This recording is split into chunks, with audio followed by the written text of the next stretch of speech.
ಎಲ್ಲರಿಗೂ ನಮಸ್ಕಾರ ಸ್ನೇಹಿತರೆ, ಎಲ್ಲರಿಗೂ ಕೂಡ ವೆಲ್ಕಮ್ ಬ್ಯಾಕ್ ಟು ಸಖತ್ ಸಮಾಚಾರ ಕನ್ನಡ ಯೂಟ್ಯೂಬ್ ಚಾನಲ್ಗೆ ನಿಮಗೆಲ್ಲರಿಗೂ ಪ್ರೀತಿಯ ಸ್ವಾಗತ. ಸ್ನೇಹಿತರೆ ಬಿಗ್ ಬಾಸ್ ಕನ್ನಡ ಸೀಸನ್ 11ರಲ್ಲಿ ಈ ವಾರ 10ನೇ ವಾರದಲ್ಲಿ ಒಂದು ದೊಡ್ಡ ಬಿಗ್ ಬ್ರೇಕಿಂಗ್ ನ್ಯೂಸ್ ಬರ್ತಾ ಇದೆ. ಸ್ನೇಹಿತರೆ, ನಿಮಗೆಲ್ಲರಿಗೂ ಕೂಡ ಗೊತ್ತಿರೋ ಹಾಗೆ ಈ ವಾರದಲ್ಲಿ ಯಾವುದೇ ರೀತಿಯಾಗಿ ಎಲಿಮಿನೇಷನ್ ಇರುವುದಿಲ್ಲ ಅನ್ನೋಂತಹ ಮಾಹಿತಿ ನಿಮಗೆಲ್ಲರಿಗೂ ಕೂಡ ಗೊತ್ತಾಗಿದೆ ಅನ್ಕೊಳ್ತೀನಿ. ಸ್ನೇಹಿತರೆ, ಯಾವುದೇ ರೀತಿಯಾಗಿ ಎಲಿಮಿನೇಷನ್ ಇರಲಿಲ್ಲ ಸ್ನೇಹಿತರೆ. ಆದರೂ ಕೂಡ ಈ ವಾರ ಬಿಗ್ ಬಾಸ್ ಮನೆಯಿಂದ ಹೊರ ಹೋಗಲು 8 ಜನ ನಾಮಿನೇಟ್ ಆಗಿದ್ದರು. ಸ್ನೇಹಿತರೆ, 8 ಜನ ನಾಮಿನೇಟ್ ಆಗಿರುವಂತಹ ಸ್ಪರ್ಧಿಗಳ ಪೈಕಿ ನಿನ್ನೆ ಒಂದು ಸಂಚಿಕೆಯಲ್ಲಿ ನಮ್ಮ ರಜತ್ ಹಾಗೆ ಗೌತಮಿ ಜಾಧವ್ ಅವರು ಸೇವ್ ಆದರು. ಸ್ನೇಹಿತರೆ, ಇನ್ನು 6 ಜನರು ಕೂಡ ಹಾಟ್ ಸೀಟಲ್ಲಿ ಇದ್ದಾರೆ ಸ್ನೇಹಿತರೆ. ಆದರೆ ಬಿಗ್ ಬಾಸ್ ಮನೆಯ ಸ್ಪರ್ಧಿಗಳಿಗೆ ಗೊತ್ತಿಲ್ಲ ಈ ವಾರ ಯಾವುದೇ ರೀತಿಯಾಗಿ ಎಲಿಮಿನೇಷನ್ ಇರುವುದಿಲ್ಲ ಅಂತ. ಆದರೂ ಕೂಡ ಈ ವಾರ ಬಿಗ್ ಬಾಸ್ ಮನೆಯಿಂದ ಉಳಿದಂಥ 6 ಜನ ಸ್ಪರ್ಧಿಗಳ ಪೈಕಿ ಒಬ್ಬರನ್ನು ಬಿಗ್ ಬಾಸ್ ಮನೆಯಿಂದ ಹೊರಗೆ ತಂದಿದ್ದಾರೆ ಸ್ನೇಹಿತರೆ. ಅವರು ಹೊರಗೆ ಯಾವುದೇ ರೀತಿಯಾಗಿ ಬಿಗ್ ಬಾಸ್ ಮನೆಯ ಸ್ಪರ್ಧಿಗಳಿಗೆ ಇವರು ಎಲಿಮಿನೇಟ್ ಆಗಿದ್ದಾರೆ ಅಂತ ಅನಿಸಿದೆ ಸ್ನೇಹಿತರೆ. ಆದರೆ ಅದು ಯಾವುದೇ ರೀತಿಯಾಗಿ ಎಲಿಮಿನೇಟ್ ಆಗಿಲ್ಲ. ಅವರು ಎಲ್ಲಿಗೆ ಹೋಗಿದ್ದಾರೆ ಅಂತ ನೋಡ್ತಾ ಹೋದರೆ ಸ್ನೇಹಿತರೆ, ಬಿಗ್ ಬಾಸ್ ಕನ್ನಡ ಸೀಸನ್ 11ರಲ್ಲಿ ನಿಮಗೆಲ್ಲರಿಗೂ ಕೂಡ ಗೊತ್ತಿರುತ್ತೆ ಅಂದ್ಕೊಳ್ತೀನಿ.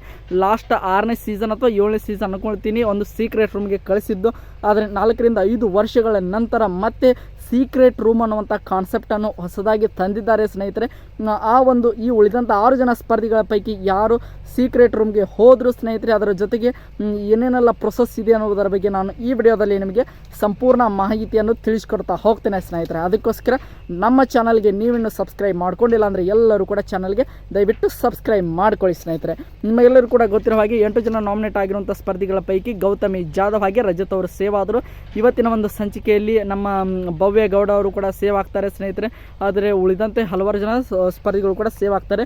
ಕೊನೆಯಲ್ಲಿ ಬಾಟಮ್ 3ಯಲ್ಲಿರುವಂಥ 3 ಜನ ಸ್ಪರ್ಧಿಗಳು ಯಾರೆಂದರೆ ಅದು ಒಂದು ಐಶ್ವರ್ಯ, ಒಂದು ಚೈತ್ರ, ಇನ್ನೊಂದು ಗೋಲ್ಡ್ ಸುರೇಶ್ ಸ್ನೇಹಿತರೆ. ಈ 3 ಜನರ ಪೈಕಿ ಮತ್ತೆ ಗೋಲ್ಡ್ ಸುರೇಶ್ ಅವರು ಸೇವ್ ಆಗ್ತಾರೆ. ಕೊನೆಯದಾಗಿ ಐಶ್ವರ್ಯ ಹಾಗೆ ಚೈತ್ರ ಕುಂದಾಪುರ ಅವರು ಉಳಿದುಕೊಳ್ತಾರೆ ಸ್ನೇಹಿತರೆ. ಕೊನೆಯದಾಗಿ ಎಲಿಮಿನೇಟ್ ಆಗ್ತಾ ಇರೋದು ಯಾರೆಂದರೆ ಅದು ಚೈತ್ರ ಕುಂದಾಪುರ ಅಂತಲೇ ಹೇಳ್ಬೋದು. ಬಿಗ್ ಬಾಸ್ ಮನೆಯಿಂದ ಅವರು ಎಲಿಮಿನೇಟ್ ಅನ್ನುವಂಥ ನ್ಯೂಸನ್ನು ತಿಳಿಸ್ತಾರೆ ಸ್ನೇಹಿತರೆ. ಅವರು ಬಿಗ್ ಬಾಸ್ ಮನೆಯ ಮೇನ್ ಗೇಟಿಂದ ಹೊರಗೆ ಕೂಡ ಬರ್ತಾರೆ. ಅದಾದ ನಂತರ ಅವರು ಯಾವುದೇ ರೀತಿಯಾಗಿ ಮನೆಗೆ ಹೋಗ್ತಾ ಇಲ್ಲ ಸ್ನೇಹಿತರೆ. ಅವರು ನೇರವಾಗಿ ಬಂದಿದ್ದು ಸೀಕ್ರೆಟ್ ರೂಮ್ಗೆ ಅಂತಲೇ ಹೇಳ್ಬೋದು. ಸೀಕ್ರೆಟ್ ರೂಮ್ಗೆ ಕಳಿಸೋದರ ಮೂಲಕ ಸೀಸನ್ 11ರಲ್ಲಿ ದೊಡ್ಡ ಇತಿಹಾಸವನ್ನು ಬಿಗ್ ಬಾಸ್ ತಂಡದವರು ಬರೆದಿದ್ದಾರೆ ಅಂತಲೇ ಹೇಳ್ಬೋದು. ಒಂದು ತುಂಬಾ ಇಂಟ್ರೆಸ್ಟಿಂಗ್ ಆಗಿರುವಂಥ ಒಂದು ಕಾನ್ಸೆಪ್ಟ್ ಅಂತಲೇ ಹೇಳ್ಬೋದು. ಸೀಸನ್ 11ರಲ್ಲಿ ಚೈತ್ರ ಕುಂದಾಪುರ ಅವರು ಮೊದಲ ಬಾರಿಗೆ ಸೀಕ್ರೆಟ್ ರೂಮ್ಗೆ ಹೋಗಿದ್ದಾರೆ ಸ್ನೇಹಿತರೆ. ಈ ಒಂದು ನ್ಯೂಸ್ ನಿಮಗೆ ಇಷ್ಟ ಆಯಿತು ಅಂದ್ಕೊಳ್ತೀನಿ ಸ್ನೇಹಿತರೆ. ತುಂಬಾ ಒಂದು ಇಂಟ್ರೆಸ್ಟಿಂಗ್ ಆಗಿರುವಂಥ ಒಂದು ನ್ಯೂಸ್ ಅಂತ ಅಂದ್ಕೊಳ್ತೀನಿ. ನಿಮ್ಮ ಪ್ರಕಾರ ಯಾರು ಸೀಕ್ರೆಟ್ ರೂಮ್ಗೆ ಹೋಗಬೇಕಾಗಿತ್ತು ಅಥವಾ ಬೇರೆ ಯಾರನ್ನಾದರೂ ಕಳಿಸ್ಬೇಕಾಗಿತ್ತು ಎಂಬುದನ್ನು ಕೂಡ ನೀವು ಕಮೆಂಟ್ ಬಾಕ್ಸಲ್ಲಿ ಕಮೆಂಟ್ ಮಾಡಿ ಸ್ನೇಹಿತರೆ.